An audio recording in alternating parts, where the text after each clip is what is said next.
Hello my dear competitive aspirants, welcome to masters online. So ఈ వీడియోలో ఒక ముఖ్యమైన టాపిక్ జోగ్రఫిక్ కరెంట్ అఫైర్స్ మనం డిస్కస్ చేద్దాము. సో ఎందుకంటే 2026 ఐక్యరాజ్య సమితి UN 2026ను ప్రపంచ పచ్చిక బయళ్ళు మరియు పశుపోషకుల సంవత్సరంగా ప్రకటించిన సందర్భంగా మనకు జోగ్రఫీ వర్షన్ నుండి జోగ్రఫీ సబ్జెక్ట్ నుండి మనకి ఇంపార్టెంట్ కాబట్టి సో ఇది మనకు గుర్తుపెట్టుకోవాల్సిన అవసరం ఉంది. దీంతో పాటు international year for women farmers, international year volunteer for sustainable development అనేది కూడా మరో 2 అంశాలు కూడా ఉన్నాయి. కాబట్టి ఈ 3 అంశాలు కూడా జాగ్రఫీ రిలేటెడ్ గానే ఉంటాయి, వరల్డ్ జాగ్రఫీ ఎస్పెషల్లీ. కాబట్టి వీడియోను స్కిప్ చేయకుండా చూడండి. So Indian geography total subject సంబంధించి total classes masters online app లో అవైలబుల్ గా ఉన్నాయి. యాప్ ను డౌన్లోడ్ చేయండి. గ్రూప్స్ ఎస్పెషల్లీ తెలంగాణ TGPSC, APPSCకి సంబంధించి సో గ్రూప్స్ ఎస్పెషల్ గా Group 1 prelims and Group 2, Group 3 వీటితో పాటు ఎస్ అండ్ కానిస్టేబుల్ కూడా యూస్ఫుల్ అయ్యే విధంగా జోగ్రఫీ క్లాసెస్ అనేవి అవైలబుల్ గా ఉన్నాయి. సో మనకు సరే కొంచెం 1 మంత్ నోటిఫికేషన్స్ అటు ఇటు అయినా కానీ నోటిఫికేషన్స్ అయితే కంపల్సరీ రావడానికి అవకాశం ఉంది. కాబట్టి జోగ్రఫీని పర్ఫెక్ట్ గా ప్రిపరేషన్ అని స్టార్ట్ చేయండి. సో మ్యాపింగ్ అనాలిసిస్ పటాల ద్వారా అధ్యయనం చేస్తేనే జోగ్రఫీ అనేది అర్థమవుతుంది. కాబట్టి సో అలాంటి క్లాసెస్ మన యాప్ లో అవైలబుల్ గా ఉన్నాయి. కాబట్టి మన మాస్టర్స్ ఆన్లైన్ యాప్ ను డౌన్లోడ్ చేయండి. ఓకే, సో ఎప్పటికప్పుడు క్లాసెస్ అప్డేట్ చేస్తూ ఉంటాం యాప్ లో. ఎందుకంటే వరల్డ్ జోగ్రఫీ అనేది ఎప్పుడు అప్డేట్ అవుతూ ఉంటుంది వాస్తవానికి. So world geography, Indian geography, regional geography ఎక్కడికి వచ్చినా అప్డేట్ అవుతుంటది. కాబట్టి అప్డేటెడ్ క్లాసెస్ అంటే సో ఇక్కడ అవుట్డేటెడ్ క్లాసెస్ బదులు మళ్ళీ అప్డేటెడ్ క్లాసెస్ దానిలో రీప్లేస్ చేస్తూ ఉంటాం. Right, okay. మరి టాపిక్ ఏంటి మనకి ఇప్పుడు తీసుకున్నట్టయితే topic international year of rangelands and pastoralists అని అంటాం. ఇంటర్నేషనల్ ఇయర్ ఆఫ్ అంటే అంతర్జాతీయ సంవత్సరం 2026 సంవత్సరాన్ని UN సో ఏ సంవత్సరాలుగా ప్రకటించింది అంటే సాధారణంగా అంతర్జాతీయ పచ్చిక బయల్స్, రేంజ్ ల్యాండ్స్ మీన్స్ పచ్చిక బయల్స్ ఆర్ గ్రాస్ ల్యాండ్స్, గడ్డి భూములని అంటాం. సో ఆ గడ్డి భూముల్లో పశు పోషణ చేసే ఈ పశు పోషకదారులు లేదా పశు పెంపకందారులు ఎవరైతే ఉంటారో వాటిని ఫాస్టోరలిస్ట్స్ అని అంటాము. సో వాళ్ళ సంవత్సరంగా UN ప్రకటించింది. సో ఇక్కడ ప్రకటించడం అనేది ఒక మైండ్ బ్లోయింగ్ అని గుర్తుపెట్టుకోవచ్చు. ఎందుకంటే ఈ ప్రపంచ వ్యాప్తంగా జనాభా అనేది పెరుగుతుంది. జనాభా పెరుగుతున్న కొద్ది అవసరాలు అనేది పెరుగుతున్నాయి. కాబట్టి అవసరాలకు అనుకూలంగా మన భూభాగాన్ని, సహజ వనరులుగా ఉన్న భూమిని మనం ఉపయోగించుకుంటున్న తరుణంలో అడవుల నిర్మూలన జరుగుతుంది. అడవుల నిర్మూలనతో పాటు ఈ గడ్డి భూములు అనేటివి కూడా మనము ఉపయోగించుకోవడం వల్ల అంటే ఇక్కడ ఇండస్ట్రియలైజేషన్ కావచ్చు, అర్బనైజేషన్ కావచ్చు, హ్యాబిటేషన్స్ కావచ్చు, ఈ తరుణంలో విలువైన గ్రాస్ ల్యాండ్స్ లేదా గడ్డి భూములు అనేటివి తరిగిపోతున్నాయి. కాబట్టి వాటి వల్ల ఈ ఎకోసిస్టమ్ ఇంబ్యాలెన్స్ అనేది జరుగుతుంది. సో ఫలితంగా ఇక్కడ గ్లోబల్ వార్మింగ్ కావచ్చు, ఇతర కారణాలకు దారితీస్తుంది. కాబట్టి మొత్తం మీద ఫ్యూచర్ లో భవిష్యత్తులో మనం ఈ గడ్డి భూములను రక్షించుకుంటేనే గడ్డి భూముల మీద ఆధారపడి ఉన్న పశు పెంపకదారులు కూడా మనకి ఇక్కడ సో ఏమవుతారని రక్షించిన వాళ్ళం అవుతాం. కాబట్టి ఈ 2 అంశాలను మనం సంరక్షించాలని చేపట్టింది. కాబట్టి మన జాగ్రఫీ కరెంట్ అఫైర్స్ పరంగా మోస్ట్ ఇంపార్టెంట్. సరే, ఇక్కడ మనం తీసుకున్నట్టయితే మరి ఇక్కడ మనం ఈ తరుణంలో మనం ఏం గుర్తుపెట్టుకోవాలి అంటే ప్రపంచ వ్యాప్తంగా ఉన్న గడ్డి భూముల పేర్లు మనం గుర్తుపెట్టుకోవాలి. అర్థమైందా? ప్రపంచ వ్యాప్తంగా ఉన్న ఇప్పుడు ప్రకృతి సిద్ధ మండలాలు ఏవైతే ఉన్నాయో, క్లైమేటిక్ రీజన్స్ అంటాం, నేచురల్ రీజన్స్ అంటాం. ఆ ప్రకృతి సిద్ధ మండలాలు సవానాల నుండి స్టార్ట్ చేస్తే సో సమశీతోష్ణ గడ్డి భూముల వారికి ఉన్న అక్కడక్కడ ప్రపంచ వ్యాప్తంగా వివిధ దేశాల్లో ఉన్న గడ్డి భూముల పేర్లు మనకి ఇక్కడ గుర్తుపెట్టుకోవాలి. సరే, మనకి ఇప్పుడు యునైటెడ్ నేషన్స్ ఎందుకు ఇప్పుడు మరి ఈ గడ్డి భూములను ఎందుకు సంరక్షించాలని చెప్తుంది? 76 సెషన్ లో తీసుకున్నప్పుడు ఆల్మోస్ట్ ఏంటంటే ఏ విధంగా ఇవి international year of rangelands and pastoralist గా డిక్లేర్ చేసింది దేని సాయంతో? FAO, food and agriculture organization సాయంతో సో ఇది డిక్లేర్ చేయడం జరిగింది. అది ఇక్కడ దీని అవసరం ఏంటి అని తీసుకున్నప్పుడు సాధారణ తీసుకున్నట్టయితే ఈ గడ్డి భూములు మనకి పర్యావరణ సమతుల్యతను కాపాడుతున్నాయి. సో ఇక్కడ భూగర్భ జలాలు పెరగడంలో, వర్షాపాతం సంభవించినప్పుడు, వరదలు సంభవించినప్పుడు భూమి కోతకు గురి కాకుండా ఈ సాయిల్ ఎరోషన్ కాకుండా కాపాడుతుంది ఇవి గడ్డి భూములు, గ్రాస్ ల్యాండ్స్ అనేటివి.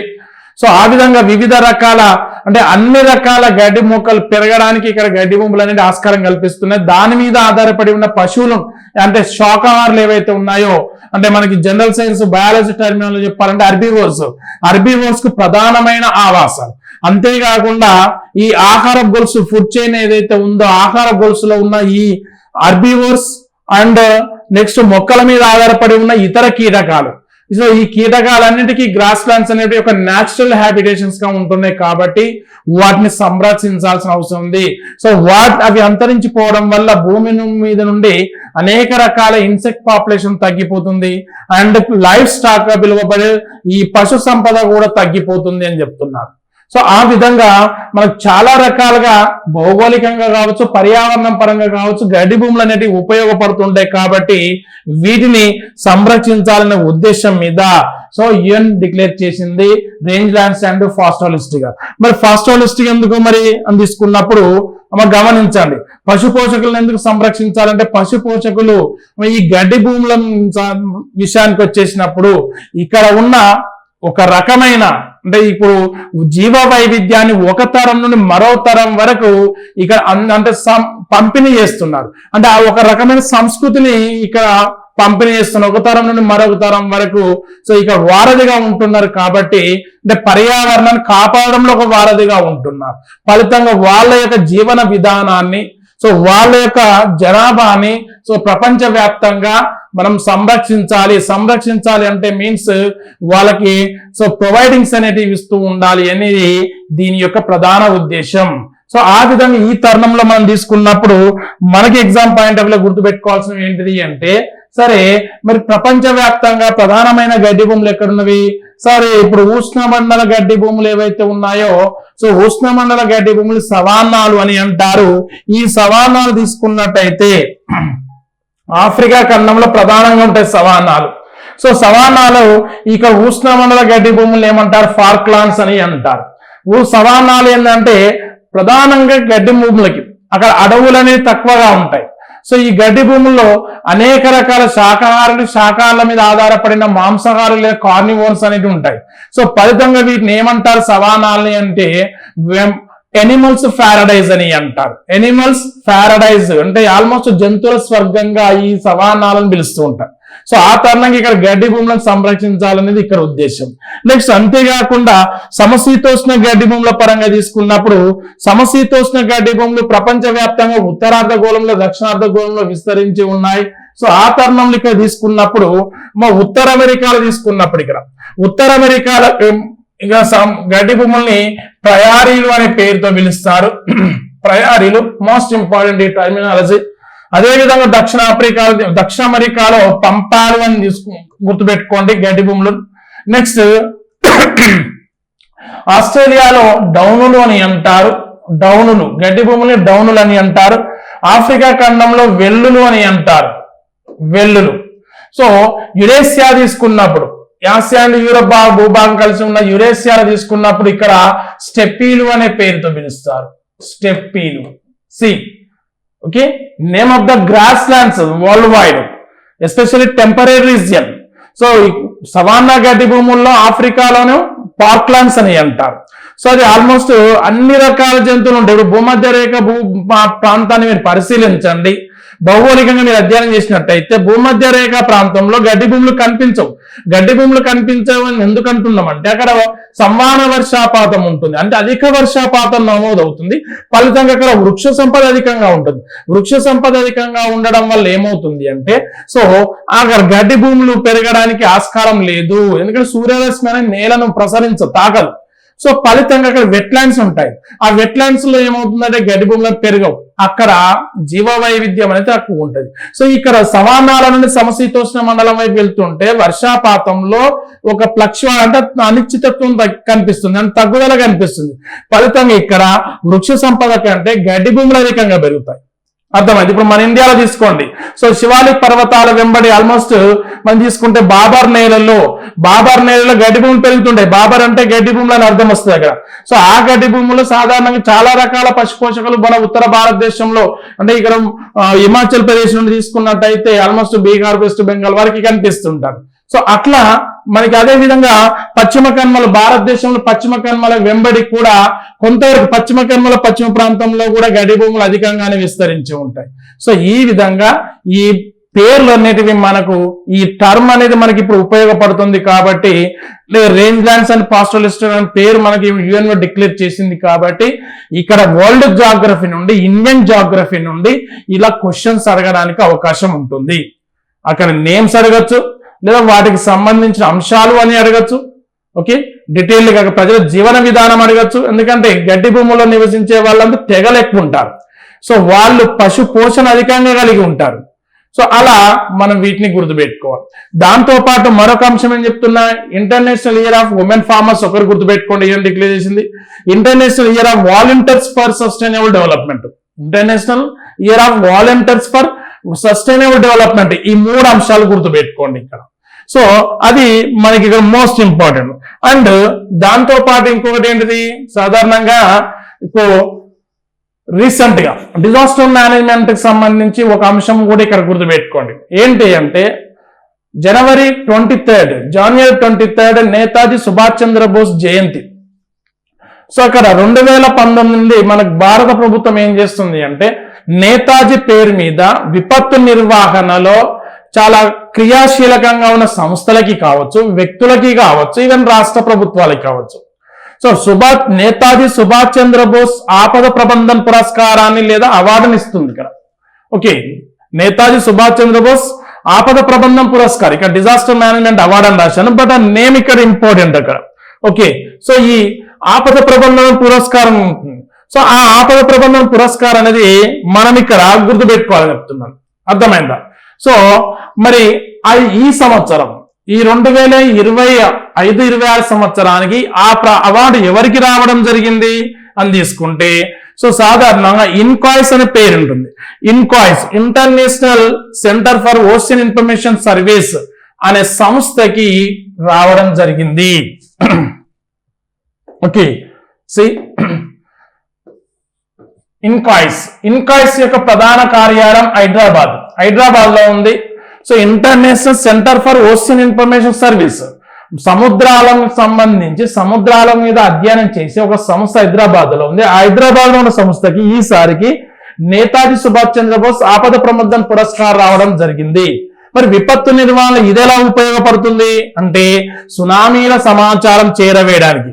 ఓకే, సో ఎప్పుడు ఏర్పడింది, 1999లో ఏర్పడింది.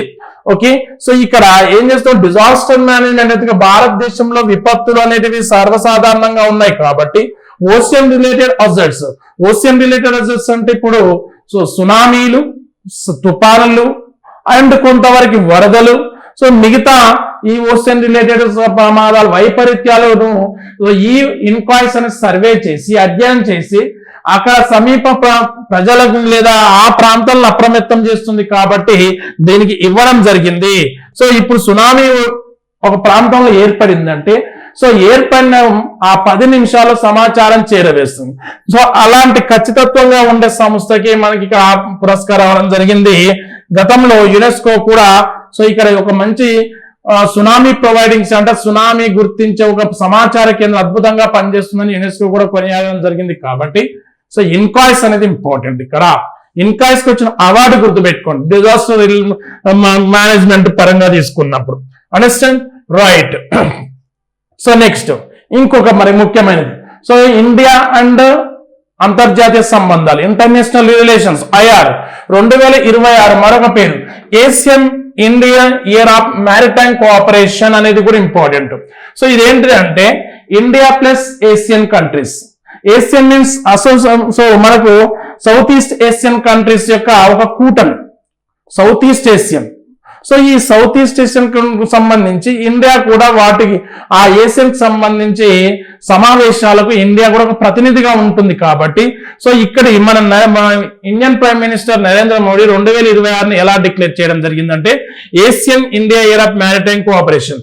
మ్యారిటైమ్ కోఆపరేషన్ మీన్స్ ఇక్కడ సౌత్ ఈస్ట్ ఏషియన్ కంట్రీస్ అన్ని ఆల్మోస్ట్ హిందూ మహాసముద్రంతో సో ఇక్కడ తీరాన్ని కలిగి ఉన్నాయి, సరిహద్దుని కలిగి ఉన్నాయి. కాబట్టి సో ఈ సముద్రం అంటే ఈ తీర సంబంధమైన కోస్టల్ సో ఇక్కడ రిలేషన్స్ ని డెవలప్ చేయడానికి మ్యారిటైమ్ కోఆపరేషన్ అనేది ఏర్పాటు చేయడం జరిగింది.